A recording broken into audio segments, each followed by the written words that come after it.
Hey guys, and welcome to part 20 of Let's Play Super Mario RPG. In the last part we returned Toadstool to her rightful place in the Mushroom Kingdom, but because she's such a rebel, she's such a 15-year-old teenager, she decided to sneak out of her bedroom by jumping out of it using an umbrella. So as you can see, I am not heading to Seaside Town. That would be the next place to go, and probably where most people would go if they were playing this game, but not me, not this guy. Remember how I said I was in the pipe vault before, but I didn't have my controller, so I couldn't actually run and jump to make those jumps?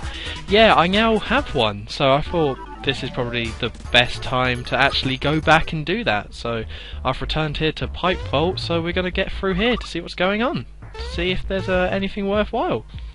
And hopefully there will be.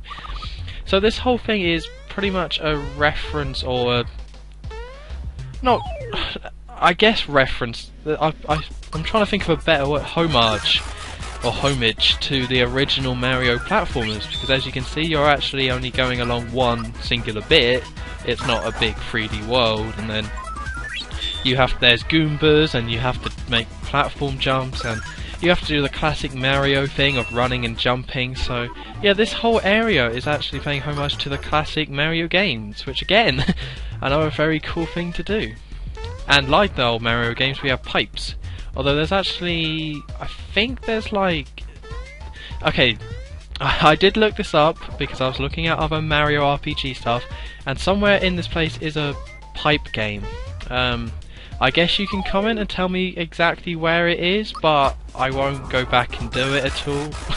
I'm not really that interested in doing it. I just kind of missed it as I was going through this place. So yeah, I think in this pipe vault somewhere is a like pipe Goomba minigame, but I completely missed out on it, so I won't be showing it unfortunately. But oh well, that doesn't matter. Now I think I said this in like one of the older parts about how why are the characters attacking Bowser if they're minions, and this is basically the biggest example of why are they attacking Bowser in this case. It really does make it seem like they're not Bowser's minions at all. I mean, the Goombas are, but Goombas are, I'm not sure how true this is, but I read that Goombas are just toads that are traitors to the Mushroom Kingdom. I don't know if, I think that was in one of the manuals, that Goombas were once like, they were either toads or they were just citizens of the Mushroom Kingdom, but then they betrayed the Mushroom Kingdom and became Goombas and became evil. So I don't know why that's so, why they added such a complex backstory just for that one tiny character, but yeah, that's apparently what Goombas are. So we got all these pipes, we got some piranha plants. Can't be bothered to go through the stats, they're pretty basic. So there's nothing really too special about them. Hit them with a hammer, hit them with a chain chomp, hit them with a froggy stick, and they should die. Hopefully. Although this guy didn't seem to die. One thing, yeah, they're kind of weird as well, that these piranha plants are facing straight up.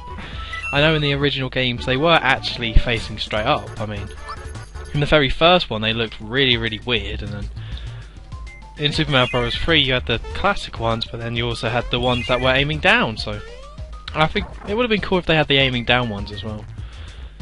Get more platforming, and you should recognise those little weird enemies, the little white ones. This guy, this dick right here. If you jump into them you will lose coins, so it's very recommended that you don't jump into them like that. That is a good example of what not to do. So there's actually a block there that I'm guessing it gives you like 5 or 6 coins or whatever, but it's really not worth the time doing, so you might as well just skip it. I did, I can be bothered. Coins aren't hard to come by. So you come to the end of Pipe Vault, you're going to be in a new place with Yoshi! So cool, it's just so cool.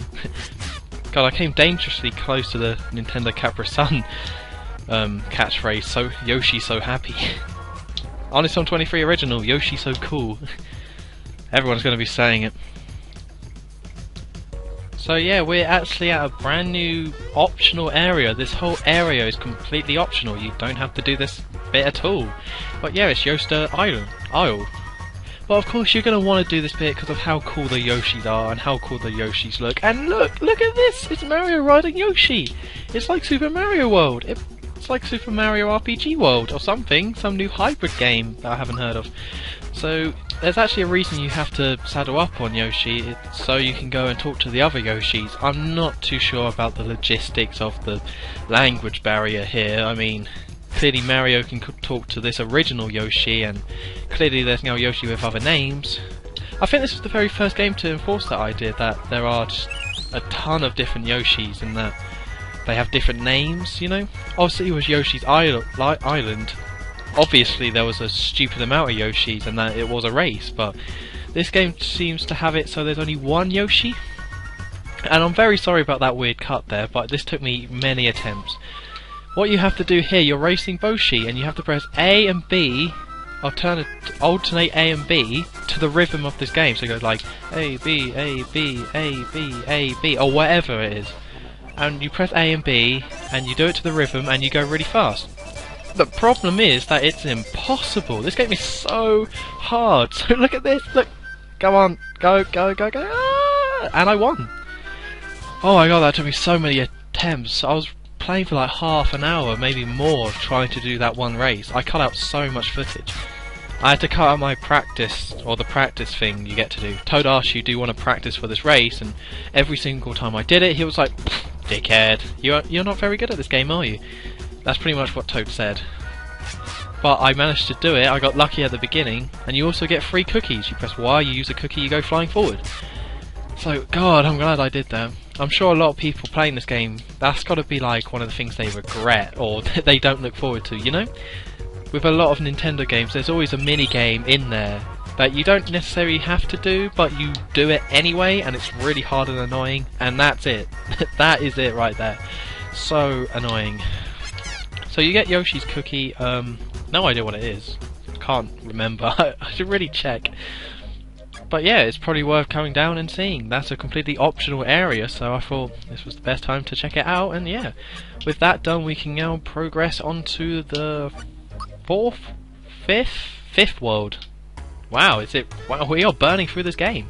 I say we, it's mostly me. You haven't really helped. You lazy viewer. So we come to Seaside Town and something strange is going on. All these toads are shaking constantly and like, dude. No, they're not druggies. Every time I see someone shaking, I always jump straight to the druggy joke, but something weird is definitely going on here. He insists that you may stay for free, and then he like watches you sleep.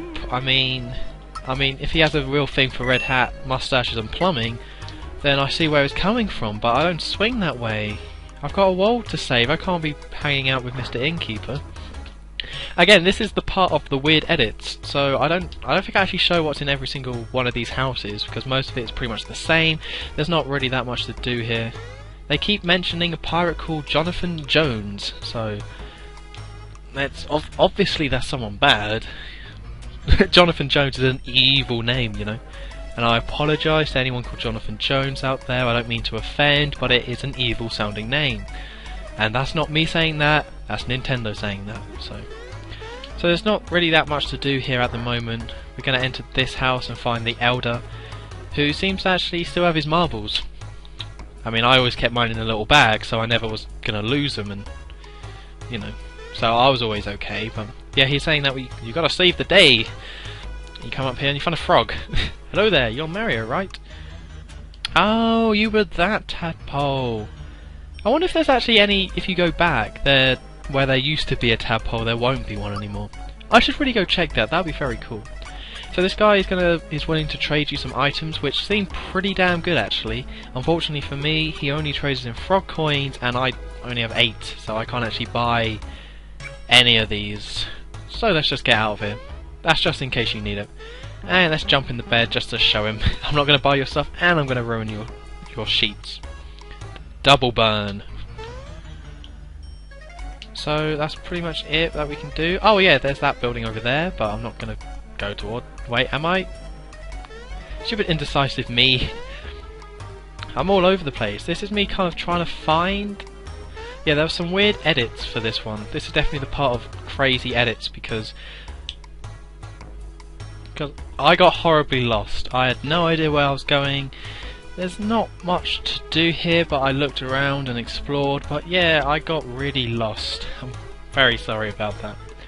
as well as the horrible editing, there's also going to be some horrible audio recording. I've been interrupted now, like, so much. It's been crazy.